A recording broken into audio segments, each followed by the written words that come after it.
Chapter 50, in which Princess Kitty faces a decision.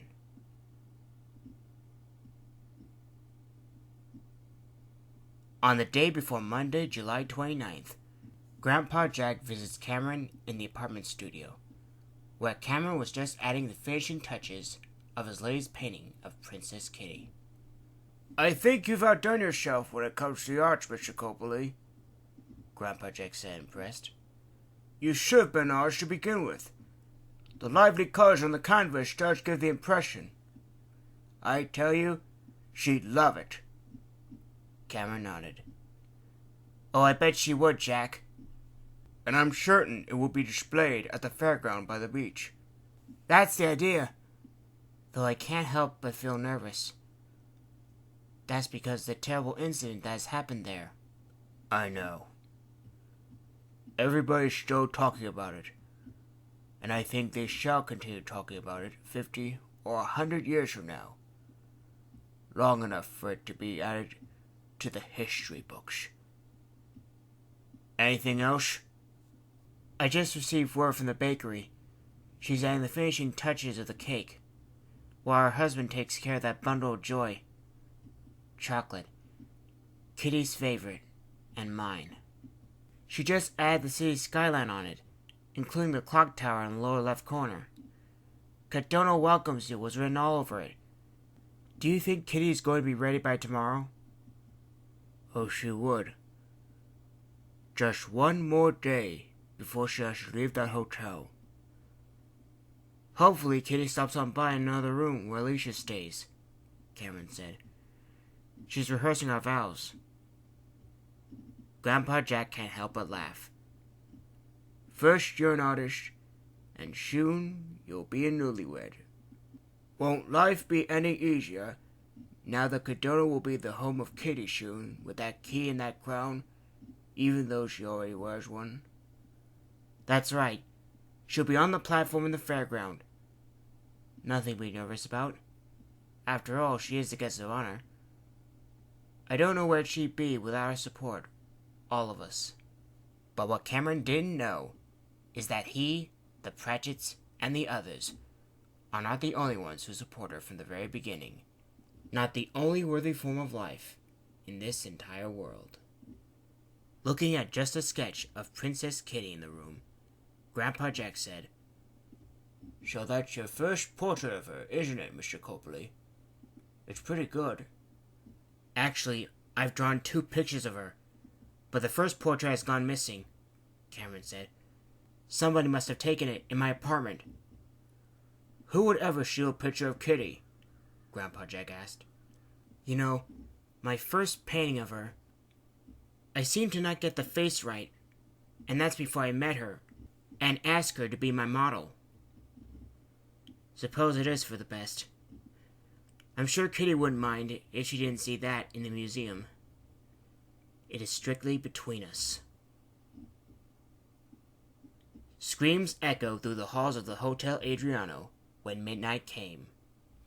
From within her luxury suite, Princess Kitty startled wide awake in a cold sweat through her hands, the terror surging through her veins. She's been dreaming of what would happen if Cadona never listens and welcome her this time. The entire city was rendered into a non-existent wasteland, devoid of humanity, and underneath the red, unreal-looking sky. The buildings are deteriorated, including the damaged clock tower in Market Square, and prone to fall apart over time. No human was ever present there, including the Pratchett's, Mayor Donovan, and her other friends. Only mounds of ash, as well as remnants of their clothes, remained. The only remaining life that exists there. Just her and the yokai. By the time she heads to the fairground, it is already packed with the yokai, all dancing, all singing a foreign hymn, all drinking, never feeling sorry for humanity after they were erased from existence. A long banner at the platform read, "Imprecision and Disorder." Underneath it, sitting in the tall rusted throne of black and red, was the Cat Queen, with the key to the city in her hand and the crown on her head, reading her name in her own foreign language. When the Cat Queen saw Princess Kitty approaching, she cackled and asked, "What do you think what's going to happen if Kodono refused you one last time?" Princess Kitty sobbed openly, curling up in her blanket and rocking back and forth as her body trembled with fear. Then Okio came into the room, worried. "What's wrong, Kitty?" she cried. "I hear you screaming. Is there anything I could do for you?" Princess Kitty looked at the female tanuki and feels her tail puffed up and her claws protrude as she hissed. "No!" Princess Kitty snapped. "I don't need anything from you, do you understand? I gave orders that no tanuki should disturb me until morning." "I had to, hearing you have a terrible scare," Okio said. "There's no need to despair, my dear. Rest assured that I'll do anything—" "Whatever you may do to me will not be enough," Princess Kitty interrupted. "You are dismissed." As if a switch is being flipped, Okio's kind demeanor is gone. "I see. And have you decided to come to the fairground in the morning?" Then the tears came back into the cat girl's eyes. "What other choice do I have? No alternative will have me walk out what I've compromised. I wish I had never brought you all here!"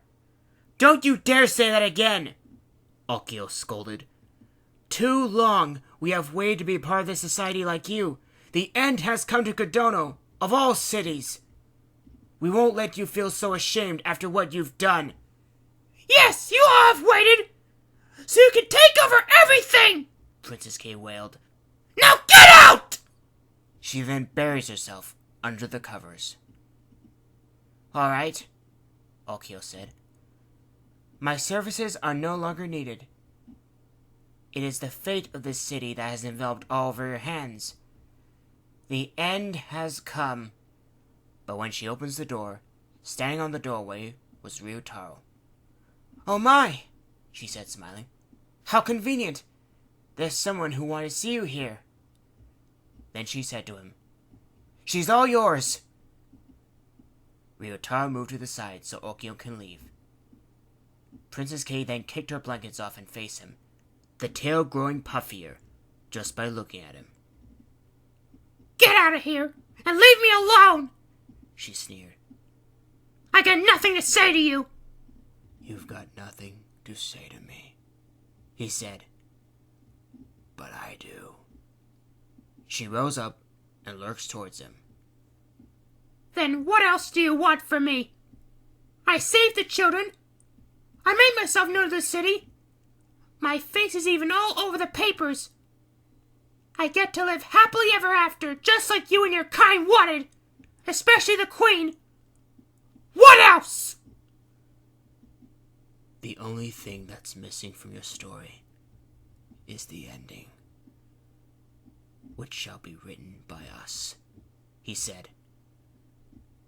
"What do you think the ending will be? Happy, bittersweet, tragical?" "Why are you all doing this to me, after all I've been through?" she said softly. "This is your story that we're still writing, Kitty, with lots and lots of details of every single amazing wonder you've brought to the streets of Kodono. This could be even more popular than the Bible, especially Dickens' Tale of Two Cities. Oh, that famous ending with the guillotine. Why, the Queen can even picture the blade coming down to chop off the man's head." "What kind of story is this if it was written for me?" she demanded. "I don't deserve to be in this. I wish it was never even made." "You better not say that to me again." "Oh, what? Make life even worse for the city around me? Oh, I wish I never brought you all here! You're all better off unseen! Forever!" Then she ranted no more. There was an explosion on the left side of her face before she found herself on the floor, She could feel a burning sensation when she touched it. While tears began streaming, she looked up at his glaring face, and it scared. "Answer me these questions," he said calmly. "Where were you when a wealthy family was attacked by yokai notori at a campsite? And where were you when a haberdashery clerk encounters a slit-mouthed woman during a hike? And where were you when a priest saw a large kitsune running around at the altar before church services?" At least, those two incidents have a happy ending, because the victims were fortunate enough to be alive. But where were you when it all happened? Both incidents happened while you were off to sea, which means you were not present to save them.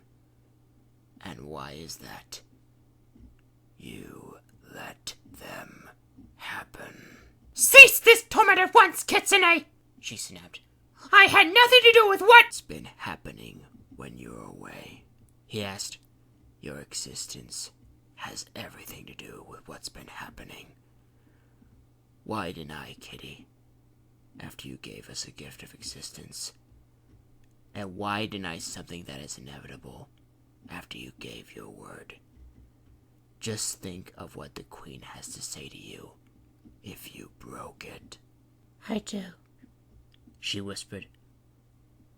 "I dream of what would happen if Godot doesn't welcome me." "Oh, do you? Well, I always knew the fact that not all stories have a happy ending. And yours will be one of them if the city doesn't welcome you this time. Your story will end with every single person erased from existence, along with the entirety of the city. I will see you in the morning. In the meantime, you don't ever tell anyone, including your friends, about what we've discussed, or it'll be the same as not keeping a word. You got me." He can see her nodding and whimpering. But that wasn't enough. So he grabbed her by the ears and bring her up to his face. She screamed in pain, but it was immediately drowned out when he screamed louder at her face. Yes or no? Completely overwhelmed, she manages to utter, "Yes." Then he lets go of her ears and speaks softly once again. "You said it better yourself, Kitty. The end has come because you are the one."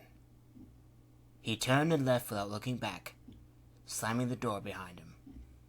However, getting back to sleep on the night before the first appreciation day, after having a terrible dream, proved to be difficult. Not only that, that is when she finally broke down, guilty for what she had done in the beginning, bringing one yokai into existence, and starting a domino effect in which the others are unintentionally brought into existence, caused by the events that happened earlier. She had no idea one action changes everything, and by keeping her word to the yokai that she fulfills their destiny, the entire fate of the city rests in their hands. She now regrets what she did earlier before. If she hadn't gotten the children in trouble with their neighbor, or ate their neighbor's cake, none of the events in the weeks that follow could have been prevented. But even after regretting her actions, she knew that it could not be undone. The agreement she made strengthened it. She kicked her blankets off before rushing to the window, looking up at the sky above her. Through her ears, she can only hear the city around her. She didn't want to hear it. Instead, she was hoping to hear the trumpets of KAWAII Wonderland. But they cannot be heard, so she cried out frantically over and over, hoping for someone to hear from afar in the entire universe. Father, come to me! Father, come to me! Come to me, Father! Why can I hear the trumpets of the kingdom? I need you, Father! Come to me! Father! Come to me! Finally, her ears perk at a familiar voice that cuts through the sounds of the city. You don't have to raise your voice. Turning around, she can see her father, the king of KAWAII Wonderland. He has his arms reached out for her. I am here, he said. She rushes to hug him, crying. Oh, Father, she sobbed. what shall become of this world when I'm destined to live here, after I fulfill the destiny you have given me? How many more people who will be in peril, how many more creatures nobody has ever seen before will I ever see? Is that why you want me to come here? He asked. You are upset because of this destiny. Do you really wish to go back to KAWAII Wonderland like you've wanted? She quickly pushed her father away. No! She said. I will not. Not now, not ever. I'll never return to the kingdom. And what is it that makes you suddenly change your mind? He frowned, his arms crossed. The last time we met, you wanted to go back to KAWAII Wonderland because this world drove you away. But you convinced me to make myself known to the people, she said. I know what had to be done. He nodded. Yes, I did. Then his demeanor changed. If you did make yourself known, I want you to know that from afar, I am exceedingly proud of you. Your mother and I are exceedingly proud of you. Let it define who and what you really are, and what you've meant for them. Then so begins the end, she said. I know what I had to do in the morning. What, Kitty? To fulfill my destiny, I must keep my promise to someone else. I must let the yokai take over the city after it welcomes me. Ah, is that what the creatures nobody's ever seen before are? Yokai. If the yokai happen to be the source of humanity's perils, don't you have any sentiment of what to expect? If I refuse, if I didn't keep my word, that will be the end of all Kodono and the people within it, including my friends. Everyone but me and the yokai will cease to exist, and such a city's existence will be erased from this world and human memory outside it, forever. The king can feel himself seized up. Kitty, do you really wish to pay such a high price after you fulfilled your destiny? He asked. You must tell your friends all about this. No! She suddenly shouted. None of my friends must hear of what I've dreamed recently. No one in all of Kodono must ever hear of it. I, and I alone, except to pay that price, as well as the consequence of my actions. It's the last night for precision and order to exist in this world. Do you think this is the only solution? In order for Kodono to prosper continuously? He asked. Would I ever think of another? She asked. Before he could reply, he can see his daughter's eyes widen, and suddenly felt a coldness behind him, as well as a low, sultry voice. Actually, Kitty, you won't, because I won't let you. It has to happen in order for the city to survive. Immediately, King Cat turned around and faced the Cat Queen standing by the doorway, who was downing a bottle marked arsenic, poisonous enough to kill a dozen rats or mice. As you can see, we did have a lot to discuss, just me and your daughter, she said in a silent anger. You are dismissed, Your Majesty. I suggest you get ready yourself. Ready for a big day. He lowered his head and said to Princess Kitty without looking, My daughter, in all the days I've known you, the times I've held you in my arms when you were a kitten, it seemed you have no choice. If this is the only way, so be it. Heaven help them. Then he left the room, leaving the Cat Queen to slam the door behind him. That leaves only 2 people now. Now what is this I hear about feeling guilty of bringing us all here from the very beginning? Put the Cat Queen. Do not tell me you are afraid of me now. Do not be afraid of even looking at this face. I'm not, Princess Kay said. but the same can't be said to the people of Kodono. I saw the fear and the dread in many faces, while you transform in front of them. I know, because it's what I do for a living. The Cat Queen smiled sickly. I won't even be a tiny bit surprised if I happen to scar them for the rest of their lives. The only way to stop hostilities like that is for humanity to coexist with someone like us. I already know about the agreement you've made to Ryotaro. If I know, the other yokai know. Don't expect what I said to you any more simpler. Your father is right about one thing. She stopped and began speaking through the king's voice. If the yokai happen to be the source of humanity's perils, don't you have any sentiment of what to expect? Then she spoke normally. Well, about what you have dreamed, I might have thrown a scare or 2 while you sleep.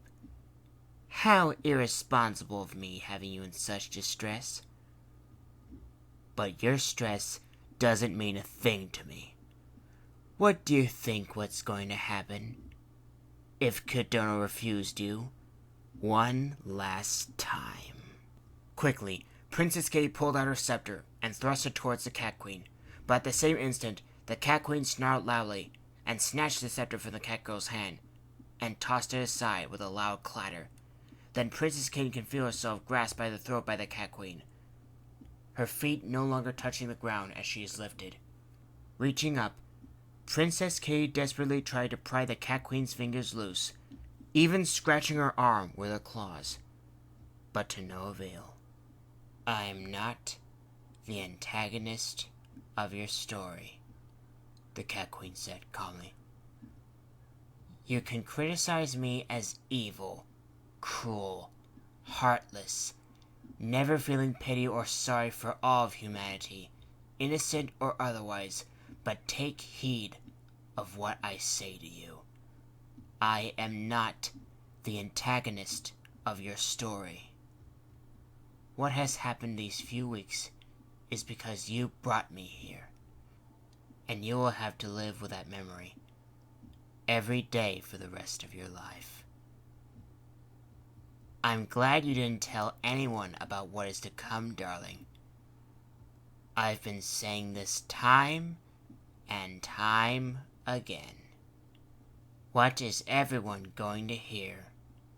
Then she threw the cat girl like a rag doll against the bed, landing softly on the mattress. Rising up, Princess Kay said, Queen, if you know like the yokai, how can you even think I might accept something like letting you take over everything? Like it was a part of my story. Darling, you are the one who must think, purred the Cat Queen.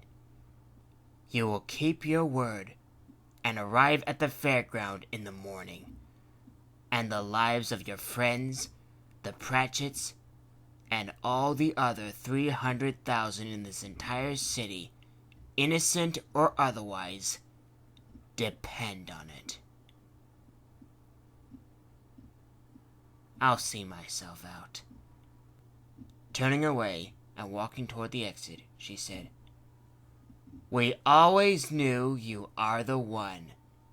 Our existence in Kodono cannot be undone." Then she slammed the door without so much as a farewell to Princess Kitty.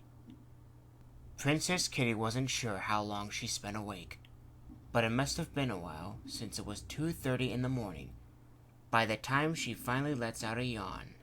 She crawled back into bed, and despite her disquietude, was able to go to sleep, rolling over onto her side. It was 7:29 by the time she woke up, stretching herself with a rump in the air. Considering what was sure to come today, she couldn't help but wonder if the Cat Queen would be here, or Ryotaro, or the great wolf of the forest, or the Arashi bird, or any other creature she hadn't met before. It seemed highly likely. If they do, she was going to be in for a real treat, as far as having the mayor present the key to the city and the ceremonial crown.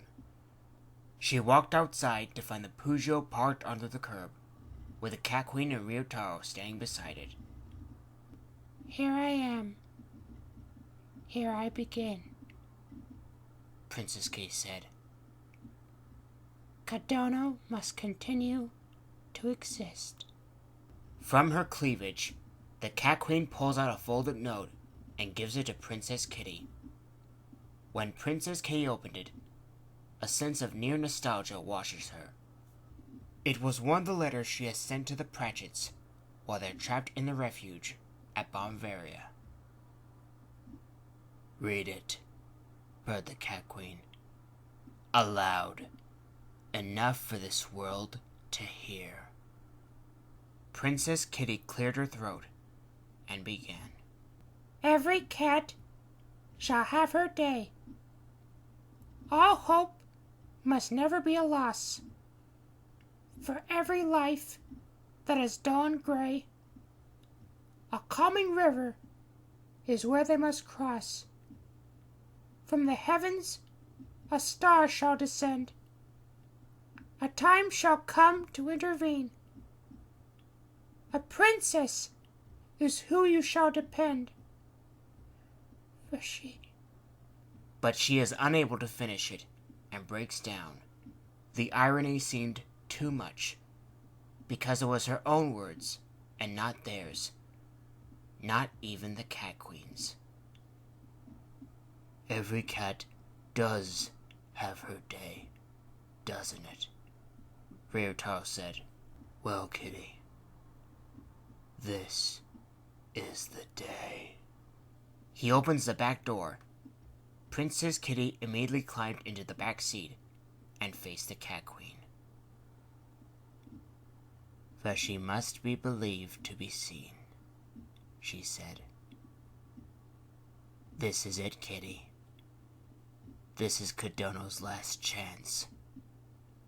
And we'll be listening too, so if Kodono refuses to welcome you and we show up in the fairground, I don't think there isn't going to be enough time for you to say goodbye to the friends you have made, because they will exist no more." She slammed the car door and bangs her hand onto the roof. Then Princess Kay can feel the Peugeot driving off towards the fairground. "The ceremony begins 11 sharp, Your Highness," the chauffeur said from behind. "We'll be very appreciated if you come to the fairground early. That'll give you a lot of time to think. You can even think about the future if you want. And after I leave you there, then the other yokai, including me, will be waiting. But this will be the last time we shall wait, Your Highness. You know what will happen if the city doesn't listen after what happened on the day of the bicentennial. The fuse, which you are unaware of until now, is about to reach the end. Even I don't think it will make the people any more repentant than they are now. Your story is no different from our story. The exact same is said about your destiny. So the people better enjoy ordinary life while they can." "Yes, Princess Kay said softly. I know. You all want to show the world how even the slightest cause can bring forth serious consequences. I will do what I was told. In order for Godot to live, ordinary life must die. If it was up to me, I let it. The time has now come to end the story. The time has now come for everyone to believe. The end has come.